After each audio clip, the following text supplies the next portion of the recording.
Tupac Shakur is riding in the passenger seat of a BMW when a white Cadillac pulls up alongside. Gunfire. 4 bullets hit him. 6 days later, he's dead at 25 years old. And here's what happens next. The world turns him into a symbol. Thug, martyr, legend, conspiracy theory, the greatest rapper ever, or the cautionary tale, depending on who's talking.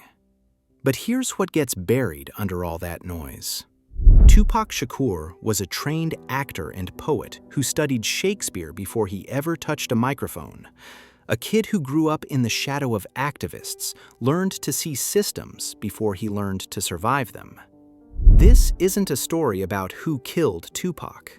This is about who Tupac was trying to be, and how the world kept mistaking his armor for his identity. June 16, 1971. New York City. Tupac Amaru Shakur is born to Afeni Shakur, a Black Panther who was acquitted of conspiracy charges while pregnant with him. Even his name is a statement. He's named after Tupac Amaru II, an 18th century indigenous rebel who fought Spanish colonialism in Peru. That's not decoration, that's a blueprint. Tupac grows up surrounded by activism, surveillance, and poverty. His mother is brilliant and struggling.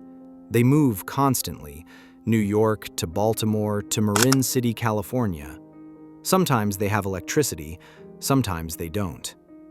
And here's the part most people skip. The sensitivity comes first.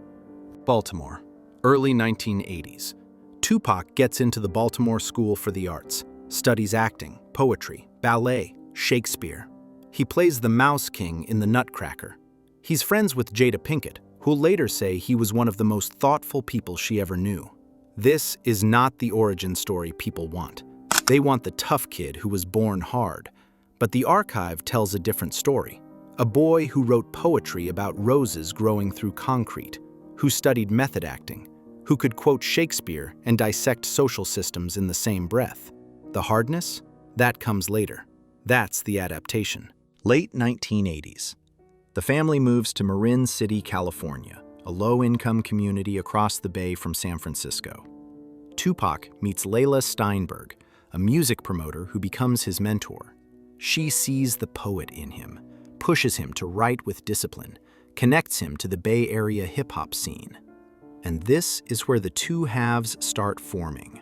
The artist who wants to speak truth, and the survivor who knows truth gets you hurt. Because Tupac is watching his mother struggle with addiction, watching his community get crushed by Reagan-era policies, watching the Panthers get destroyed by the FBI. He's learning that being thoughtful doesn't protect you. Being right doesn't protect you. So he starts building armor. 1990. Tupac joins Digital Underground as a backup dancer and roadie. Then he gets his shot.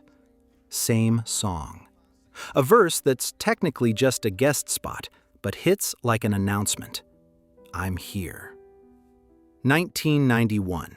His debut album, Tupacalypse Now, drops. And it's not party music. It's reporting. Songs about police brutality, teenage pregnancy, systemic racism. Brenda's Got a Baby tells the story of a 12-year-old girl who gets pregnant and throws her baby in a trash compactor. This is not entertainment. This is documentation. Vice President Dan Quayle publicly attacks the album, blaming it for violence against police, which tells you everything. Tupac is 20 years old and already being treated as a threat to the establishment. But here's where it gets complicated, because at the same time, Tupac is pursuing acting, Juice in 1992, Poetic Justice with Janet Jackson in 1993, Above the Rim in 1994. And he's good. Not rapper trying to act good, actually good. On screen, you can see both sides of him, the charisma and the menace, the vulnerability and the rage, the poet and the armor, occupying the same body. But Hollywood sees the armor and decides that's the only part worth paying for. The industry, music and film, stares rewarding the thug image, not the poetry, not the activism, the spectacle. 1993, Keep Ya Head Up becomes a hit. It's a song about black women, about resilience, about refusing to let the world crush your humanity. And Tupac is trying to explain himself in interviews, trying to say, thug life doesn't mean what you think it means. It's an acronym. The hate you give little infants fucks everybody. It's not a celebration of violence. It's a diagnosis. It's saying, you feed kids poverty and neglect and brutality, then act shocked when they become what you made them. But nobody's listening to the explanation. They're just selling the image. And Tupac, who's brilliant, who's self-aware, who knows what's happening, starts to get trapped inside the character he created to survive. November 1993, New York. Tupac is charged with sexual abuse. The details are painful and complicated. In 1995, he's convicted and sentenced to prison. This is a fact, not a footnote, a fact that has to sit in the story without being minimized or weaponized. And here's what makes it even more complex. While he's in prison, his album Me Against the World is released. It debuts at #1. Listen to that album and you hear someone confessing. Dear Mama is not a performance. It's an apology and a love letter and an admission of damage all at once. He's writing from prison about his mother's addiction, about his own failures, about trying to hold on to tenderness in a world that punishes it. And millions of people hear themselves in it. Not because it's polished, because it's true. November 1994. Before the trial, before prison, Tupac is shot 5 times in the lobby of Quad Recording Studios in Manhattan. He survives, barely. And he's convinced it wasn't random. Convinced people he trusted set him up. Convinced the East Coast rap establishment wanted him gone. Whether that's true or paranoia or some toxic mix of both, it doesn't matter anymore. Because Tupac believes it.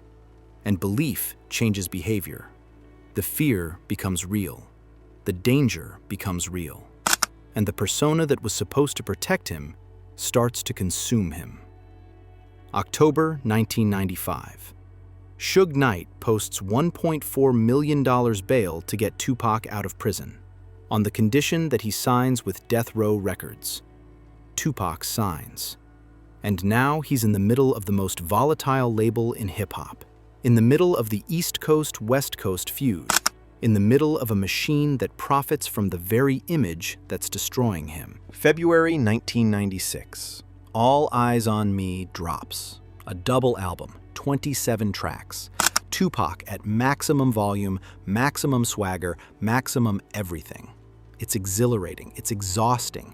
It's a man performing invincibility while falling apart. California Love becomes inescapable. The album sells 9 million copies. Tupac is everywhere. But here's the question nobody wants to ask. Is he free or is he trapped? Because by now, the persona isn't something he puts on and takes off. It's something the culture demands, something the label profits from, something that keeps him visible and vulnerable at the same time. The East Coast-West Coast feud isn't just media hype. It's real bullets, real threats, real paranoia. And Tupac, who's smart enough to see the game being played, can't stop playing it. Because stopping means disappearing. And disappearing means everything he's built was for nothing. Hit 'Em Up drops in June 1996. It's one of the most brutal diss tracks ever recorded. Vicious, personal, unforgiving.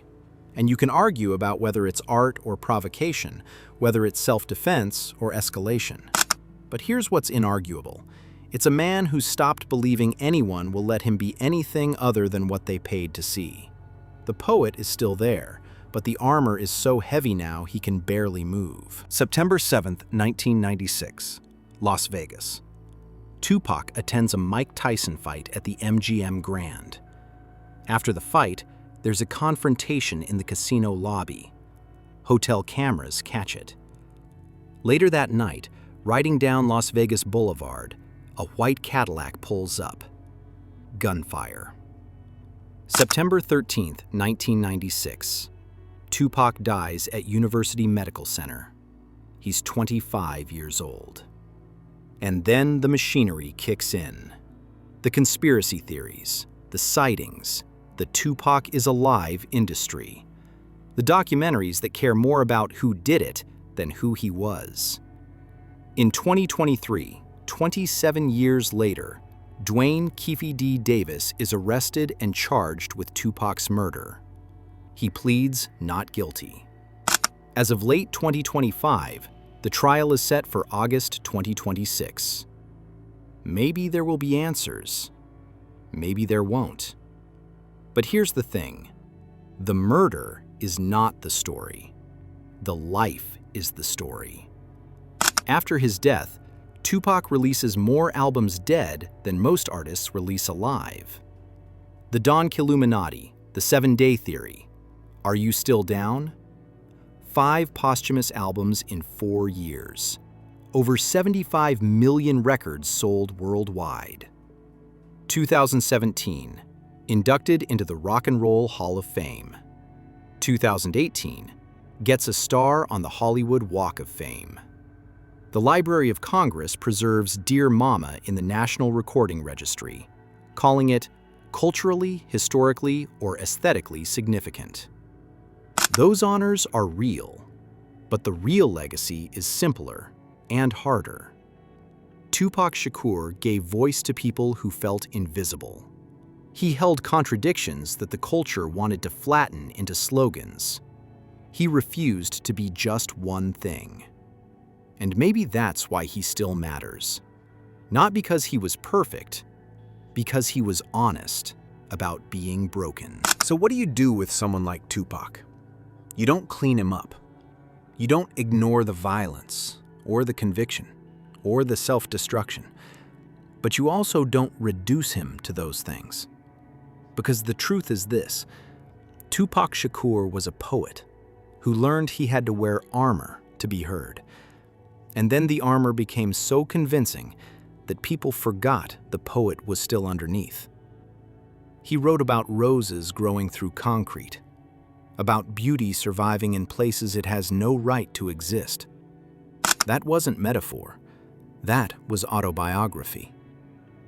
The world wanted him to be one thing: the thug, the rebel, the cautionary tale. But Tupac kept insisting he was everything. Tender and brutal, thoughtful and reckless, activist and product. The contradiction wasn't a flaw, it was the point. Because most of us are contradictions too. Most of us are trying to survive and stay human at the same time. And maybe that's why his voice still cuts through. Not because he had all the answers, because he asked the questions that still don't have easy answers. Now tell me, what's the Tupac song that changed how you see the world? What line hit you so hard you had to stop and rewind? Drop it in the comments. Hit subscribe if you want more stories about the artists who refused to be simple. Because some voices don't fade. They echo louder the longer you listen.